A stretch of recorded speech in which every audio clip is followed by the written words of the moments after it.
नमस्कार, आप देख रहे हैं हॉर्नबिल टीवी हमर छत्तीसगढ़ बुलेटिन में मैं उत्पल आपका स्वागत करता हूं। रायपुर में तंजानिया की सोने की खदान में 50% हिस्सेदारी दिलाने के नाम पर 2 करोड़ की ठगी का मामला सामने आया है। रायपुर पुलिस ने अंतर्राज्यीय ठग यश राजेश शाह को मुंबई एयरपोर्ट से गिरफ्तार किया है। आरोपी वियतनाम भागने की कोशिश में था। उसने कारोबारी समर्थ बरड़िया और मुकुल चोपड़ा को झांसे में लेकर 1 करोड़ 90 लाख रुपए निवेश कराए और तंजानिया ले जाकर फर्जी दस्तावेज दिखाए। जांच में खुलासा हुआ कि उसके पास किसी खदान का अधिकार नहीं था। पुलिस उपायुक्त सेंट्रल जोन उमेश प्रसाद गुप्ता ने बताया कि आरोपी से पूछताछ जारी है। ये मामला ऐसा है कि इसमें यहाँ पे रायपुर के 2 व्यापारी उन्होंने मुंबई के एक और व्यक्ति के थ्रू तंजानिया में गोल्ड माइंस में इन्वेस्टमेंट के लिए कुछ पैसे दिए थे और चूंकि ये एक धोखाधड़ी का मामला था, वो व्यक्ति अपने प्रोमिसेस को पूरा नहीं कर पाया। इनको ले जाके वहाँ गोल्ड माइंस के साइट पे घुमाया भी गया था, पर जब उसमें अर्निंग की या प्रॉफिट शेयरिंग की बातें आने लगी तो वो बंदा जिसने इनको इन्वेस्टमेंट कराया था वो मुकरने लगा। तो इसके तहत सिविल लाइन थाने में इसके खिलाफ धोखाधड़ी का मामला दर्ज किया गया था और उसमें आरोपी को मुंबई से गिरफ्तार करके न्यायिक रिमांड पे भेज दिया गया है। कोरबा में राजीव गांधी ऑडिटोरियम टीपी नगर में श्रम विभाग द्वारा विशाल श्रमिक सम्मेलन आयोजित किया गया। कार्यक्रम में हजारों श्रमिक शामिल हुए और उन्हें छत्तीसगढ़ भवन एवं अन्य सनिर्माण कर्मकार कल्याण मंडल तथा छत्तीसगढ़ असंगठित कर्मकार राज्य सामाजिक सुरक्षा मंडल की योजनाओं की जानकारी दी गई। अधिकारियों ने श्रमिक हितैषी योजनाओं के लाभ और प्रक्रिया समझाई। मुख्य अतिथि लखनलाल देवांगन ने श्रमिकों को शासन की योजनाओं का अधिक से अधिक लाभ लेने की अपील की।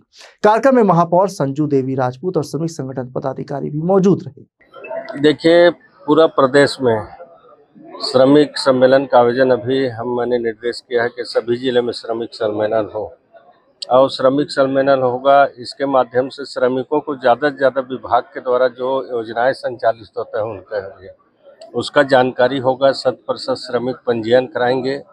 पंजीकृत श्रमिक को बहुत सारे योजनाओं का लाभ मिलता है। तो आज कोरबा जिला में श्रमिक सम्मेलन का आयोजन हुआ है। इसी तरह से पूरे प्रदेश में श्रमिक सम्मेलन करते रहने का मैं अधिकारियों को निर्देशित किया है और 71 योजना श्रमिकों के हित में चलता है, जिसमें अटल उत्कृष्ट योजना भी सम्मिलित है, जिसमें बड़े बड़े विद्यालय में बच्चों को पढ़ाने की व्यवस्था है। साथ ही श्रमिक के बच्चों को कोचिंग की भी व्यवस्था है। साथ ही श्रमिकों के हित में बहुत सारे योजनाएं संचालित हो रहे हैं। जैसे बहनों को बच्चा होता है तो 20,000 रुपये 2 बच्चे तक मिलता है। बच्चे स्कूल जाते हैं तो उनको स्कॉलरशिप मिलता है, गणवेश मिलता है। श्रमिक भाई बहन काम करते हैं उसके औजार की व्यवस्था है, साइकिल की व्यवस्था है। सिलाई करते हैं उनके लिए मशीन की व्यवस्था है। साथ ही हमारे अगर दीदी लोग श्रमिक दीदी लोग ई रिक्शा चलाना चाहते हैं तो उनको ई रिक्शा की व्यवस्था है। श्रमिकों की आवास की व्यवस्था है। बहुत सारे योजनाएं संचय, यहाँ तक के श्रमिक के योजना में हमारे अगर श्रमिक के बच्चे विदेश पढ़ने जाते हैं तो 50 लाख तक के देने का प्रावधान श्रमिक योजना में है। तो इस तरह से हम लोग चाहते हैं कि श्रमिक 100% योजनाओं का लाभ उठाएं। इसके लिए श्रम जयते पोर्टल भी हम लोगों ने लागू किया है, कॉल सेंटर भी लागू किया है, ताकि कॉल सेंटर से लगातार श्रमिकों के पास फ़ोन जाता है और श्रमिकों के योजनाओं के बारे में जानकारी दी जाती है, बताया जाता है। और अभी लगभग 2 साल में हम लोग 800 करोड़ से ऊपर राशि छत्तीसगढ़ के श्रमिक भाई बहनों को अलग अलग योजनाओं के माध्यम से ट्रांसफ़र माननीय मुख्यमंत्री जी के निर्देश पर माननीय प्रधानमंत्री जी के मार्गदर्शन पर श्रमिक खाते में हम लोग सीधा ट्रांसफ़र के पहले सामग्री वितरण होता था, उसमें कुछ भ्रष्टाचार के बू आने लगा। और जिस दिन से हमारे प्रधानमंत्री नए सोच नए इरादा के साथ काम शुरू करना प्रारंभ किए हैं, आज जितने भी चाहे किसी भी सरकार से लोगों को पात्र हितग्राहियों को पैसा ट्रांसफ़र होता है, पहले सामग्री जगह उसको सीधा सीधा बैंक खाता में करने का निर्णय लिया गया। इससे किसी के पैसा 1 रुपया कोई खा नहीं सकता, सीधा उनके बैंक खाते में ट्रांसफ़र होता है। तो छत्तीसगढ़ में भी श्रमिकों के हित में भी हम लोगों ने बैंक खाता में सीधा ट्रांसफ़र करते हैं। तो अभी तक के लगभग 800 करोड़ रुपये से ऊपर ये 2 साल के अंदर में उनके खाते में पैसा ट्रांसफ़र हो गया है। और माननीय मुख्यमंत्री भी चाहते हैं कि हर क्षेत्र में सबके जैसे हित में काम हो रहे, उसी तरह श्रमिक के हित में भी काम हो, क्योंकि श्रमिक हमारे एक तरह से निर्माता हैं। बड़े बड़े उद्योग, फैक्ट्री, मकान जो भी बनता है, अगर श्रमिक नहीं रहेंगे तो हमारा मकान तैयार नहीं हो पाएगा, हमारा उद्योग तैयार नहीं हो पाएगा। उसमें इंजीनियर, टेक्निकल सभी लोग का आवश्यकता पड़ता है, बाकी मजदूरों की भी आवश्यकता उसमें रहती है। बिलासपुर के सकरी स्थित वन चेतना केंद्र में वन विभाग ने मानव हाथी द्वंद्व पर राज्य स्तरीय कार्यशाला आयोजित की। बैठक में धर्मजीत सिंह समेत सीसीएफ स्तर के अधिकारी शामिल हुए। बढ़ते टकराव को रोकने, हाथियों के सुरक्षित आवास और लोगों की जागरूकता पर मंथन हुआ। मुआवजा प्रक्रिया को त्वरित व प्रभावी बनाने पर भी सहमति बनी। मुख्य वन संरक्षक मनोज कुमार पांडे ने बताया कि प्रयासों से मानव मृत्यु व फसल नुकसान में कमी आई है और हाथियों की संख्या बढ़ी है। रोकथाम के लिए एआई तकनीक के उपयोग पर भी जोर दिया गया। देखिए, वन विभाग के सारे बड़े उच्च अधिकारी आज यहाँ पर एक कार्यशाला का आयोजन किए हैं, जिसमें मुझे भी भाग लेने का अवसर मिला। हाथी मानव द्वंद्व छत्तीसगढ़ के बहुत बड़े हिस्से में ये समस्या बनी हुई है, तो उससे कैसे निजात मिले, क्या क्या व्यवस्था करें जिसमें हाथी भी शांत रहे और उनको पर्याप्त विचरण का और खाने पीने का अवसर मिले। दूसरी तरफ हमारी पब्लिक को भी किस प्रकार का अवेयरनेस करें कि उनको कोई जन हानि और धन हानि न हो, उसी विषय पर गहन चिंतन मनन हो रहा है। और उसमें तमाम आधुनिक और परंपरागत जो भी व्यवस्था है उसको अपनाने के पर विषय विशेषज्ञों सहित सारे छत्तीसगढ़ के वरिष्ठ IAFS अधिकारी यहाँ पर बैठे हैं और फील्ड में काम करने वाले हमारे बहुत ही अनुभवी रेंजर साहबान और SDO साहबान सब कोई हैं। उम्मीद करते हैं कि इससे कुछ न कुछ कोई फसलों को काफ़ी नुकसान पहुंचाने वही सब चीज़ है, जन हानि, धन हानि, वन हानि, वाइल्ड लाइफ को हानि, ग्रामीण लोगों को हानि न हो, उसके लिए कुछ ऐसा इंतजाम हो कि सब अपनी अपनी जगह पर रहें और बचाव के उपाय पुख्ता रहें, तो गाँव वालों की जान भी नहीं जाएगी। और अगर कुछ नुकसान हो रहा है तो मुआवजे की राशि को भी बढ़ाने के बारे में विचार हुआ है। ये अच्छा प्रयास है और इस प्रयास की मैं सराहना करता हूँ। पिछले 3 सालों में जो भी विभाग प्रयास कर रहा है, उसके कारण से आदमी की मौत और फसल की हानि, जन हानि और फसल की हानि दोनों में कमी आई है। हाथियों की संख्या में वृद्धि हुई है, लगभग 40-50 हाथी बढ़ गए हैं। लेकिन अभी जो हमारे DFO साहब लोग नए नए प्रयोग कर रहे हैं, जैसे कि AI बेस्ड ऐप की कोशिश हो रही है। अभी हमारे पास 2 ऐप चल रहे हैं, गत संकेत ऐप चल रहा है और दूसरा सजग ऐप चल रहा है। इसके अलावा थर्मल ड्रोन से भी मॉनिटरिंग हो रही है। तो ये जो नए नए प्रयोग लगातार हम लोग कर रहे हैं, उसके कारण से चीज़ें ठीक हो रही हैं। तो सर, ये भविष्य को लेकर के है कि अभी केवल वर्तमान के लिए अभी उपाय किया जा रहा है? नहीं, ये तो आज की कार्यशाला जो है उसमें बाहर से जो अभी नया अभी टेक्नोलॉजी उपयोग, ये प्रयोग तो और बढ़ेगा। जब इन प्रयोगों से चीज़ें अच्छी हुई, मौत में कमी आई, फसल हानि में कमी आई, तो ये तो प्रयोग की संख्या और बढ़ेगी। जहाँ 4 थर्मल ड्रोन है वहाँ पे 10 लगाए जाएंगे, इक्विपमेंट्स खरीदे जाएंगे नए, और कोशिश की जाएगी कि जितना मिनिमम हो सके इसको किया जाए। मुख्यमंत्री स्वावलंबन योजना के तहत बिलासपुर में कम किराए पर दी गई दुकानों के बकाया दरों पर नगर निगम ने सख्ती शुरू कर दी है। निगम कमिश्नर प्रकाश सर्वे के निर्देश पर अतिक्रमण शाखा व स्वच्छता टीम ने समृद्धि बाजार और नूतन चौक क्षेत्र में संयुक्त कार्रवाई करते हुए 2 दर्जन के करीब दुकानों पर ताला जड़ दिया। वर्षों से किराया न जमा करने के कारण करीब 30 लाख रुपए से अधिक बकाया है। जांच में कुछ दुकानों को अवैध रूप से किराया देने के मामले भी सामने आए हैं। निगम ने चेतावनी दी है कि बकाया न चुकाने पर आगे भी कार्रवाई जारी रहेगी। नगर निगम के द्वारा मुख्यमंत्री स्वावलंबन योजना अंतर्गत यहाँ पे 33 दुकान बनाई गई थी और शिक्षित बेरोजगारों को अलॉट किया गया। इसमें अभी जांच पे ऐसा पाया गया है कि बहुत लोग जिनको अलॉट हुआ है वो अपनी दुकान किराए पे चला रहे हैं, और जो चला रहे हैं इसका किराया भी सालों से नहीं पटा रहे थे।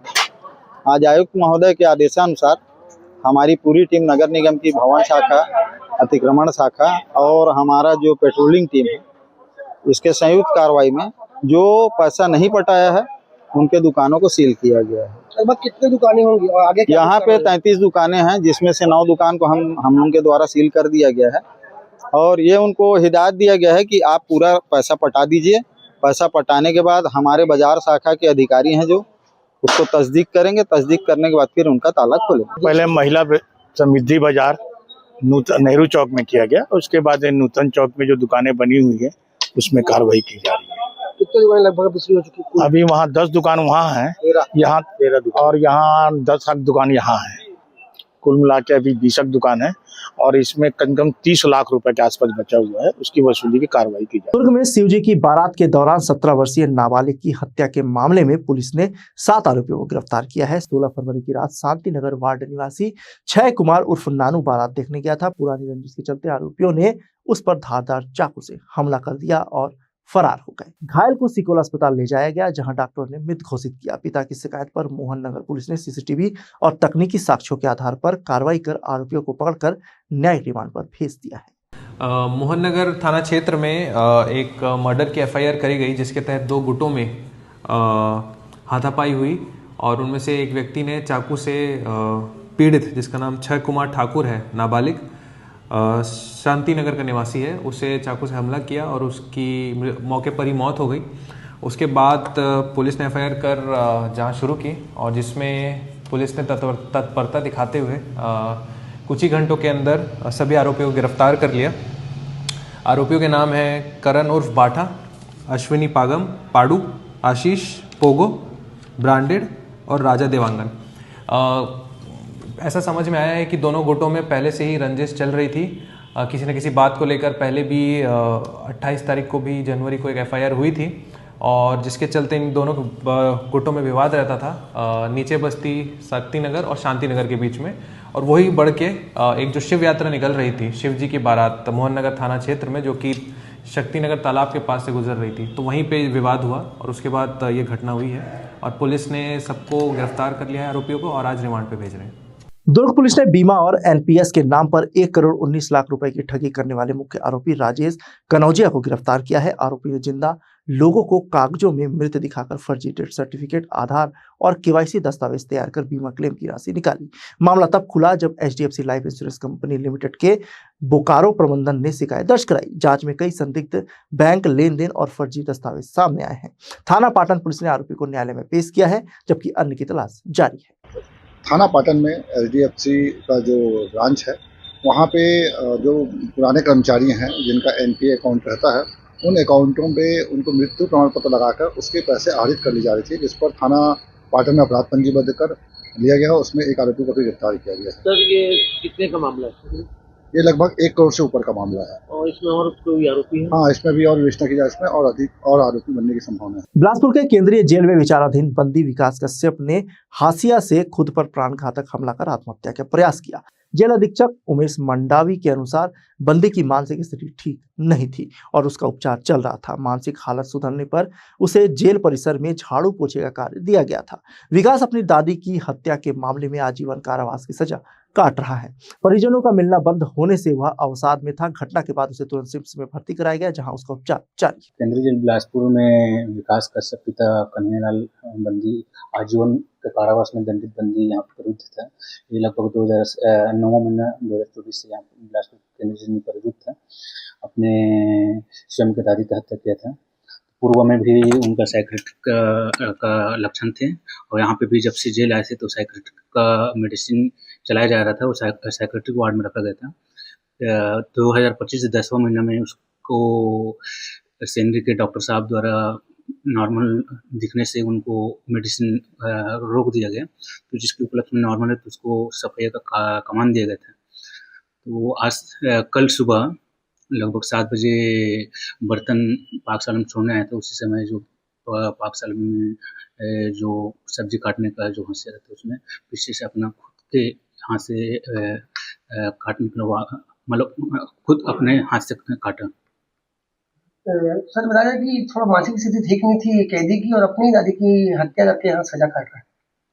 हाँ, ये अपनी दादी का हत्या किया था। एक्चुअली इनके परिवार में इनके पिताजी लोग 3 भाई थे, सभी अलग अलग रहते थे। दादी अलग मतलब इनके पिताजी के साथ नहीं रहती थी। बिलासपुर में बढ़ती आगजनी की घटनाओं को देखते हुए जिला प्रशासन ने नया फायर स्टेशन खोलने की तैयारी शुरू कर दी है। मुंगेली नाका चौक स्थित संजय तरन पुरस्कार के पास जमीन चिन्हांकित की गई है। होमगार्ड और राजस्व विभाग ने स्थल का निरीक्षण कर प्रस्ताव तय किया। एसडीएम मनीष साहू ने बताया कि जल्द निर्माण कार्य शुरू होगा। शहर में ट्रैफिक जाम के कारण दमकल को घटनास्थल तक पहुंचने में देरी होती है। पहले व्यापार विहार में फायर स्टेशन की चर्चा थी, लेकिन अब प्रशासन का फोकस मुंगेली नाका पर है। स्टेशन के लिए भी जगह आइडेंटिफिकेशन का काम किए हैं। आज राजस्व विभाग और होमगार्ड से लोग गए थे वहाँ और जगह आइडेंटिफाई कर दी है। जब वो निर्माण करेंगे तो पुनः हम लोग को बुलाएंगे इसके लिए। ये संजय तरण पुष्कर है, उसके अंदर गली से जो रास्ता जाता है वहाँ पर लास्ट में जगह है। जमीन कितनी है सर? जमीन ये देखना पड़ेगा कितना है, वो जगह को अभी आइडेंटिफाई किए हैं बस। स्वीकार नहीं हुआ है? नहीं, चिन्हांकित कर लिए हैं, अब निर्माण करने जाएंगे उस समय फिर डिटेल में उसको चेक करेंगे। बिलासपुर जिले के बिल्हा विकासखंड में शिक्षा विभाग में बड़ा भ्रष्टाचार उजागर हुआ है। देवरी खुद संकुल में परिवहन व्यय के नाम पर बिना वाहन नंबर और चालक विवरण के सादे कागज की रसीदों पर लाखों रुपए का भुगतान कर दिया गया। प्रश्न पत्र, उत्तर पुस्तिकाएं, FLN किट और खेल सामग्री लाने के नाम पर राशि निकाली गई। इससे पहले बिजौर और सिरगिट्टी में भी ऐसे मामले सामने आ चुके हैं। पूरे ब्लॉक के 15 संकुल जांच दायरे में हैं। जिला शिक्षा अधिकारी विजय टांडे ने दोषियों पर सख्त कार्रवाई की बात कही है। संकुल प्रभारी और संकुल समन्वयक ये दोनों को देखा जाना चाहिए और इसका एक अलग विग है हमारा। हर साल उसमें ऑडिट होता है, तो ऑडिट के समय ऑडिटर जो होते हैं उनको ध्यान रखा जाना चाहिए कि इसमें इस तरह का भुगतान हो रहा है। तो ठीक है, अब भविष्य में इस तरह का ना हो। ऑडिटरों के ऊपर भी क्या कार्रवाई होगी? नहीं, ऑडिटर जो है वो एक निश्चित निर्धारित रहते हैं, जो ऊपर के आते हैं, राज्य स्तर से आते हैं, तो उनके द्वारा जो है उनको ध्यान देना चाहिए। अब आप लोगों के माध्यम से पता चल रहा है तो उनको हम अवगत भी कराएंगे। कोरबा के घंटाघर चौक पर देर रात शराब के नशे में धुत युवकों ने तेज रफ्तार कार डिवाइडर पर चढ़ा दी। टक्कर इतनी जोरदार थी कि वाहन क्षतिग्रस्त हो गया। हादसे के बाद युवकों ने पहचान छुपाने के लिए कार की नंबर प्लेट उखाड़ने की कोशिश की। सूचना पर डायल 112 और मानिकपुर चौकी पुलिस मौके पर पहुंची और वाहन से शराब की बोतलें बरामद कर कार जब्त कर ली है। पुलिस मामले की जांच कर रही है। CSP प्रतीक चतुर्वेदी ने सख्त कार्रवाई के संकेत दिए हैं। वरिष्ठ अधिकारियों के निर्देश पर आरोपियों के खिलाफ वैधानिक कार्रवाई तैयारी। रात में हमको सूचना प्राप्त हुई कि घंटाघर के पास में एक जो कार है, बलेनो गाड़ी है, वो डिवाइडर पे ठोक दी है। तो वहाँ पर तत्काल मानिकपुर चौकी की टीम पहुंची है और फिलहाल जो चालक हैं उनके विरुद्ध में 281 BNS और 184 MV के तहत में FIR दर्ज की गई है। अग्रिम कार्रवाई की जा रही है। सर, कार में कुल कितने युवक थे? कार में कुल 2 युवक होने का पता चला है और आगे की कार्रवाई की जा रही है। सर, नंबर प्लेट फाड़ने की भी बात सामने आ रही है, क्या उसको कुछ बात जी अभी जितने भी गाड़ी हमारे पोजीशन में आ गई है उसके बाद में जो भी कार्रवाई रहेगी विधिवत कार्रवाई होगी। बिलासपुर में धान खरीदी के बाद अब उठाव की प्रक्रिया तेज कर दी गई है। इस वर्ष जिले में 6,74,000 क्विंटल धान खरीदी हुई है, जबकि समितियों में अभी करीब 11 लाख क्विंटल धान शेष है। शासन ने 28 फरवरी तक उठाव की समय सीमा तय की है। जिला खाद्य अधिकारी अमृत कुजूर के अनुसार प्रतिदिन 1 से 1.5 लाख क्विंटल धान उठाया जा रहा है और समय पर लक्ष्य पूरा कर लिया जाएगा। राज्य शासन के निर्देश हैं कि 28 फरवरी तक समितियों के सभी धान का उठाव कर लेना है। तो जिले में 6,76,000 क्विंटल की धान खरीदी हुई थी, उसमें से अभी केवल 11 लाख क्विंटल समितियों में है और प्रतिदिन लगभग 1 से 1.5 लाख क्विंटल के उठाव हो रहा है और अभी डीओ कटने के लिए केवल लगभग 2 लाख क्विंटल ही बचे हुए हैं। तो शासन के जो निर्धारित समय सीमा है और उसमें बिलासपुर जिले का संपूर्ण धान का उठाव कर लिया जाएगा। बिलासपुर में मनरेगा बचाओ संग्राम के तहत कांग्रेस कार्यकर्ताओं ने नेहरू चौक से कलेक्ट्रेट तक रैली निकालकर प्रदर्शन किया। सभा में नेताओं ने आरोप लगाया कि केंद्र सरकार महात्मा गांधी राष्ट्रीय ग्रामीण रोजगार गारंटी अधिनियम को कमजोर कर रही है, जिससे ग्रामीण मजदूर प्रभावित होंगे। पूर्व विधायक सियाराम कौशिक ने कहा कि मनरेगा गरीब परिवारों की आजीविका का सहारा है।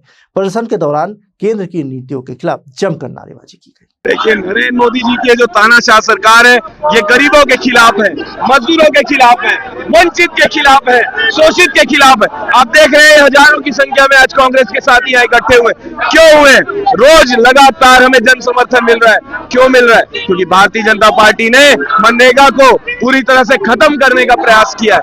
ये चाहते हैं कि गरीब और गरीब हो, मजदूरों का रोजगार छीना जाए ताकि निजीकरण वाले इनके दोस्तों को सस्ते में मजदूर मिले। कांग्रेस पार्टी ये होने नहीं देगी। गरीबों की लड़ाई हम लड़े हैं, लड़ रहे हैं और लड़ते रहेंगे। जो मनरेगा का कानून बदला गया है और उसको एक योजना का नाम दिया गया है, जिससे पूरे भारत में रहने वाले करीब 70% गाँव में रहने वाले मजदूरों के साथ धोखा हो रहा है, उनकी रोजी रोटी का सवाल हो रहा है। इसको लेकर कांग्रेस ने बड़ा आंदोलन किया। आज जिला कांग्रेस कमेटी ने पूरे जिले भर के कांग्रेस के लोगों को यहाँ बुलाकर कलेक्ट्रेट का घेराव था। ये कुंभकर्णी नींद में सोने वाली सरकार, अडानी और अंबानी की चमचागिरी और उनके टुकड़ों पे पलने वाली सरकार है। मोदी इस देश से गरीबी नहीं हटाना चाहता, गरीबों को हटाना चाहता है ताकि पूरी संपत्ति वो अडानी और अंबानी को बेच सके। अमेरिका के हाथों में, अमेरिका के पैरों में गिरकर मोदी ने किसानों का सौदा कर लिया है। ये देश के प्रधानमंत्री बनने लायक नहीं है और ये आंदोलन अभी तो ये अंगड़ाई है, आगे और लड़ाई है। पहले लड़े थे गोरों से, अब लड़ेंगे चोरों से। लड़ाई अब सड़क से सदन तक लड़ी जाएगी। आज मनरेगा बचाव संग्राम के तहत आज बिलासपुर जिले में यह आंदोलन हुआ है, कलेक्टर घेराव। इसमें भारतीय जनता पार्टी की जो सरकार है, डबल इंजन की सरकार है, लगातार जो गरीबों को परेशान किया जा रहा है उनके द्वारा, और जो 100 दिन का गारंटी योजना था, मनरेगा महात्मा गांधी रोजगार गारंटी योजना, इसको नाम बदला है और काम भी बदल गया है। इनको ठेकेदार द्वारा काम कराया जाएगा और गरीबों को इसमें कोई लाभ नहीं होगा। और हर पंचायत में जैसे काम मिलता था वो भी मुश्किल है। इसी के लिए हमारे प्रदेश कांग्रेस कमेटी आज पूरे देश में ये आंदोलन चलाया जा रहा है। ये लड़ाई हम सड़क से सदन तक लड़ाई लड़ेंगे। आज मनरेगा बचाओ अभियान के तहत पूरे देश में कांग्रेस पार्टी के लोग मैदान में हैं। जिस तरह से कांग्रेस पार्टी हमेशा गरीबी हटाओ का नारा देती है, लेकिन भारतीय जनता पार्टी गरीब हटाओ का नारा दे रही है, गरीबों को हटाने का काम कर रही है। और अडानी और अंबानी के कठपुतली उनके सीईओ और जीएम की तरह नरेंद्र मोदी और अमित शाह काम कर रहे हैं। आज पूरा देश देख रहा है, चाहे शंकराचार्य का अपमान हो, चाहे वो एस्टीम फाइल में उनका नाम हो, लेकिन इनको कहीं कान में जूं नहीं रेंग रही है। और भारतीय जनता पार्टी के लोगों को आज हम बताना चाहते हैं कि कांग्रेस के लोग गरीब और आमजन के लिए मैदान में हैं और लगातार उनके संघर्ष में साथ में रहेंगे। बिलासपुर के राजकिशोर नगर में हुई लूट का पुलिस ने बड़ा खुलासा किया है। आईजी रामगोपाल गर्ग ने बताया कि वारदात को अंजाम देने वाले आरोपी पहले उर्तुम गांव में रुके और क्विड कार से जेवरात स्कॉर्पियो में भरकर यूपी की ओर भागे। मोबाइल लोकेशन के आधार पर पीछा करते हुए मिर्जापुर में घेराबंदी की गई। खुद को घिरता देख आरोपियों ने फायरिंग की। जवाबी कार्रवाई में 2 बदमाशों के पैर में गोली लगी है। कुल 5 आरोपी गिरफ्तार हुए हैं, जिनमें एक बिलासपुर का निवासी है। पुलिस ने करीब 3.5 किलो सोने चांदी के जेवर, 1 पिस्टल, 2 कट्टे और जिंदा कारतूस बरामद किए हैं। आरोपियों को रिमांड पर बिलासपुर लाया जा रहा है। में सनसनीखेज लूट कांड की वारदात के बाद पुलिस ने एक बड़ी सफलता हासिल की है और एक बड़ा खुलासा किया। ये बात करते हैं क्या कुछ पूरा मामला है सर, कितने आरोपी इस लूट कांड में गिरफ्तार किया गया? अभी तक 4 आरोपी गिरफ्तार किए गए थे यूपी पुलिस द्वारा और 1 आरोपी यहाँ छत्तीसगढ़ में बिलासपुर पुलिस द्वारा गिरफ्तार किया गया है। और टेक्निकल सर्वेलेंस और अन्य ह्यूमन इंटेलिजेंस के माध्यम से हमें जो लोकेशंस मिली थी और इनपुट मिली थी, उसके आधार पर यूपी पुलिस के सहयोग से इनकी गिरफ्तारी की गई। अंतर्राज्यीय गिरोह का काम बताया जा रहा है। हाँ जी बिल्कुल, जो मुख्य आरोपी है उसके विरुद्ध ऑलरेडी करीब 70 मामले उसके ऊपर ऑलरेडी हैं और मुख्य रूप से वो दिल्ली का रहने वाला था। तो इसके और पूछताछ कर इनके और अन्य साथी और अगर किसी अपराधों में शामिल है उसकी भी जानकारी ली जाएगी। सर विजय लांबा की क्या भूमिका इस पूरे मामले में? वही मुख्य आरोपी है। सामान बरामद हुआ है जो सोने चांदी की जेवरात? ऑलमोस्ट सारा सामान बरामद हो गया है, बाकी न्यायालयीन प्रक्रिया के बाद इसके बारे में स्पष्ट रूप से कहा जा सकता है। बता जिनसे हमने बात की है वो बिलासपुर रेंज के आईजी हैं, जिन्होंने बताया कि इस पूरे मामले में करीब 5 आरोपी को गिरफ्तार किया गया। 4 आरोपी जो है अंतर्राज्यीय गिरोह के बताए जा रहे हैं, वहीं एक लोकल आरोपी को भी पुलिस ने गिरफ्तार किया है। आगे की जाँच जारी है। अभी जो अपराधी है उन्हें यूपी से नहीं लाया गया है, यूपी से लाने के बाद उनसे पूछताछ की जाएगी। एक बड़ी सफलता बिलासपुर पुलिस को हाथ लगी, जिसमें करीब लूट कांड के वारदात को अंजाम देने वाले 5 अंतर्राज्यीय गिरोह को गिरफ्तार किया। इस पूरे मामले में अब आगे की जांच जारी है। आपको बता दें कि सराफा व्यापारी के साथ 2 करोड़ से अधिक की लूट कांड की वारदात को अंजाम दिया गया था, जिसमें अब पुलिस ने करीब 5 आरोपियों को गिरफ्तार कर लिया है। कैमरामैन मोनू सिंह के साथ जिया खान, हॉर्नबिल टीवी। तो उत्तर प्रदेश के मिर्जापुर जिले में थाना हरहरा के पास वहाँ की पुलिस टीम द्वारा इन आरोपियों को पकड़ा गया है। कुल उसमें 4 आरोपी पकड़े गए हैं और उनसे माल मशरूका और हथियार भी बरामद किए गए हैं। साथ ही यहाँ बिलासपुर पुलिस ने जब उन आरोपियों से पूछताछ की और अन्य टेक्निकल उसके आधार पर एक स्कॉर्पियो गाड़ी का इस्तेमाल इसमें हुआ था, जो एक लोकल आरोपी द्वारा उसका यूज किया गया था घटनास्थल में। उनके साथ पूरी तरह से सम्मिलित था वो, उसको भी आज बिलासपुर पुलिस ने पकड़ लिया है। और यूपी पुलिस और छत्तीसगढ़ पुलिस, बिलासपुर पुलिस, खासकर हमारे एसएसपी साहब श्री रजनीश सिंह, जो कि अभी अवकाश पर हैं, परंतु फिर भी वो लगातार फोन से इस घटना के बारे में मार्गदर्शन हमारी अपनी टीम को दे रहे थे। सभी पुलिस अधिकारियों ने समन्वय से इसमें काम किया और एक टीम भावना से इस अपराध को, जो बहुत ही गंभीर अपराध था, विदिन 24 आवर्स उसका खुलासा किया है। आज के बुलेटिन में बस इतना ही। मुझे दीजिए इजाजत। देखते रहिए हॉर्नबिल टीवी।